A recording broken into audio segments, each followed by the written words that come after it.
Masa Orde Baru adalah masa pemerintahan yang berlangsung di bawah kepemimpinan Presiden Soeharto yang menggantikan kepemimpinan Presiden Soekarno. Masa pemerintahan ini berlangsung dari tahun 1966 hingga tahun 1998 dan menjadi salah satu sistem pemerintahan paling lama yang bertahan di Indonesia. Kebijakan pembangunan Orde Baru.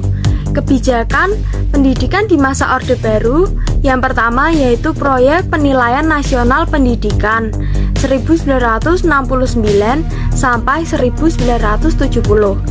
1. Pemetaan pendidikan. 2. Mutu pendidikan. 3. Relevansi pendidikan. 4. Efisiensi pendidikan. 1. Kelompok belajar kejar. 2. SD Impres. 3. Gerakan Wajib Belajar 6 dan 9 tahun. 4. Gerakan Nasional Orang Tua Asuh atau GNOTA. Yang kedua, kebijakan kesehatan di masa Orde Baru. 1. Puskesmas atau Pusat Kesehatan. Kedua, Posyandu, Pos Pelayanan Terpadu. 3. Keluarga Berencana atau KB. Pencapaian pemerintah Orde Baru. Yang pertama, rencana pembangunan. 2. Swasembada pangan. 3. Program transmigrasi. 4. Keluarga berencana KB. 5. Gerakan wajib belajar 5 tahun. Selanjutnya ada dampak kebijakan Orde Baru. Dalam jangka waktu tersebut, ekonomi Indonesia dapat berkembang dengan pesat. Meskipun hal ini terjadi bersama dengan praktek korupsi yang merajalela. Pendekatan keamanan yang diterapkan Orde Baru dalam menegakkan stabilisasi nasional secara umum memanglah berhasil menciptakan suasana aman bagi masyarakat Indonesia. Selain keberhasilan yang dapat dicapai, di sisi lain kebijakan pemerintah Orde Baru juga memberikan beberapa dampak lain, baik dalam bidang politik, ekonomi, sosial, dan budaya. Berikut ini adalah dampak positif dan negatif yang terjadi pada masa Orde Baru. Nah, selanjutnya kita berlanjut ke dampak dalam bidang politik. Dampak dalam bidang politik ada dua, yaitu positif dan negatif. Positif sendiri yang pertama yaitu pemerintah mampu membangun fondasi yang kuat bagi kekuasaan lembaga kepresidenan. Dan yang kedua, situasi keamanan pada masa Orde Baru relatif aman dan terjaga dengan baik. Yang ketiga, dilakukan peleburan partai yang dimaksudkan agar pemerintah dapat mengontrol parpol. Dan yang terakhir, keamanan dalam negeri lebih terjamin. Selanjutnya, kita beralih ke negatif. Negatif sendiri yang pertama, pemerintah Orde Baru gagal memberikan pelajaran berdemokrasi yang baik dan benar. Yang kedua, sistem perwakilan bersifat semu. Dan yang ketiga, terbentuk pemerintahan yang bersifat otoriter, dominatif, dan sentralistis. Dan yang keempat, kebijakan politik teramat birokratis, tidak demokratis, dan cenderung KKN. Dan yang terakhir, dui fungsi ABRI terlalu mengakar ke sendi-sendi kehidupan berbangsa dan bernegara. Berikutnya yaitu dampak dalam bidang ekonomi. Dampak positif yang pertama yaitu pertumbuhan ekonomi yang tinggi. Karena setiap program pembangunan pemerintah terencana dengan baik dan hasilnya pun dapat terlihat secara konkret. Yang kedua yaitu swasembada beras.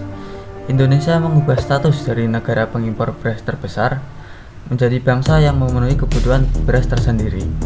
Yang ketiga yaitu perkembangan GDP per kapita Indonesia yang ada tahun 1968 hanya 70 US dollar dan pada 1996 telah mencapai lebih dari 1000 US dollar. Yang keempat yaitu investor asing mau menanamkan modal di Indonesia. Yang kelima yaitu revolusi hijau.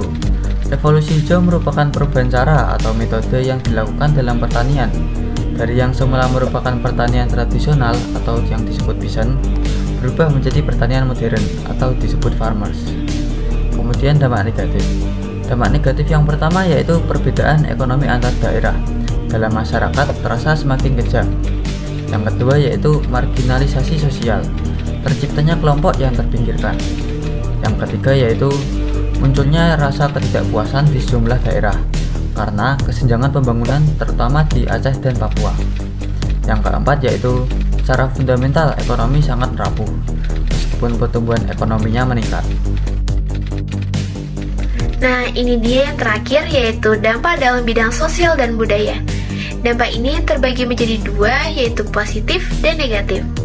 Untuk dampak positifnya, yang pertama yaitu penurunan angka kemiskinan, kematian bayi, dan angka partisipasi pendidikan dasar yang semakin ditingkatkan. Kedua, terjadinya penerapan P3, yaitu pedoman, penghayatan, dan pengamalan Pancasila atau Eka Prasetya Pancakarsa. Yang ketiga, jumlah penduduk dikendalikan oleh program KB atau keluarga berencana. Dan yang keempat, sukses menumbuhkan nasionalisme dan cinta produk dalam negeri. Selanjutnya, ada dampak negatif yang ditimbulkan dalam sosial dan budaya. Yang pertama, fondasi perekonomian tidaklah kuat. Kedua, pembangunan pemerintahan yang tidak merata. Hal ini terjadi karena belum optimalnya dukungan kebijakan nasional dan dari daerah setempat. Yang terakhir, terjadinya pelanggaran HAM oleh pemerintah. Hello everyone, welcome to Open Sejarah. Di masa reformasi sekarang ini, kebijakan-kebijakan yang pemerintah buat banyak sekali memberikan dampak positif maupun negatif. Begitu pula dengan kebijakan pemerintah di masa sebelumnya nih, yaitu kebijakan pada masa Orde Baru. Penasaran gak sih sama apa saja kebijakan-kebijakan yang pemerintah pada masa itu buat? Dan apa aja sih dampak yang masih bisa kita rasakan sampai kini? Buat kamu yang penasaran, yuk simak penjelasan dari teman-teman kita.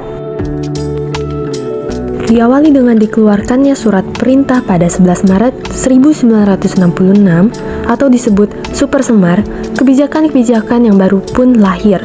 Ada kebijakan politik, ekonomi, pendidikan, keamanan, dan beberapa lainnya. Tapi, di video kali ini, kita hanya akan fokus untuk membedah pada dua buah dampak kebijakan, yaitu kebijakan politik dan ekonomi di masa Orde Baru.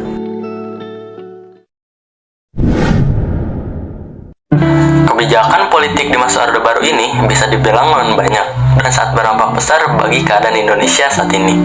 Pertama, adanya kebijakan pembentukan Kabinet Pembangunan, yaitu Kabinet Ampera, yang bertugas menciptakan stabilitas politik dan ekonomi. Kedua, ada gerakan pembubaran PKI. Ketiga, penyederhanaan partai politik menjadi tiga, yaitu Partai P3, Partai BDI, dan Partai Golongan Karya. Keempat, mengadakan pemilihan umum atau pemilu. Kelima, menetapkan peran ganda atau dui fungsi ABRI. Keenam, penentuan pendapat rakyat atau disebut PPRA. Dan terakhir, ada pedoman penghayatan dan pengamalan Pancasila. Dari ketujuh kebijakan ini muncullah dampak-dampak positif maupun negatif. Adapun dampak positifnya, yang pertama, pemerintah mampu membangun fondasi yang kuat bagi kekuasaan lembaga presidenan yang membuat semakin kuatnya peran negara dalam masyarakat. Yang kedua, situasi keamanan pada masa Orde Baru relatif aman dan terjaga dengan baik karena pemerintahan mampu mengatasi semua tindakan dan sikap yang dianggap bertentangan dengan Pancasila. Yang ketiga, dilakukan peleburan partai dimaksudkan agar pemerintahan dapat mengontrol parpol atau partai politik.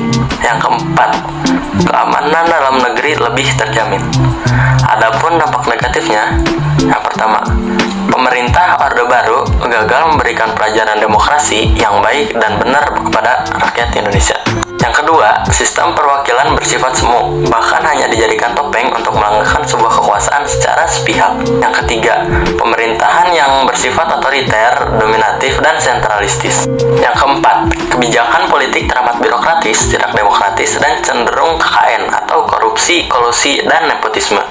Yang kelima, dui fungsi ABRI, terlalu mengakar masuk ke sendi-sendi kehidupan berbangsa dan bernegara. Jadi, Pada awal masa Orde Baru, ekonomi mengalami kemerosotan karena pemerintahan sebelumnya. Hal ini ditandai karena rendahnya pendapatan per kapita penduduk Indonesia yang hanya mencapai $70 dan inflasi sampai 65%. Untuk mengatasi itu, pemerintah pada masa Orde Baru melakukan langkah-langkah, yaitu memperbarui kebijakan ekonomi, keuangan, dan pembangunan didasari oleh TAP MPRS nomor 23 MPRS 1966. MPRS mengeluarkan garis program pembangunan, yakni program penyelamatan, stabilisasi, dan rehabilitasi.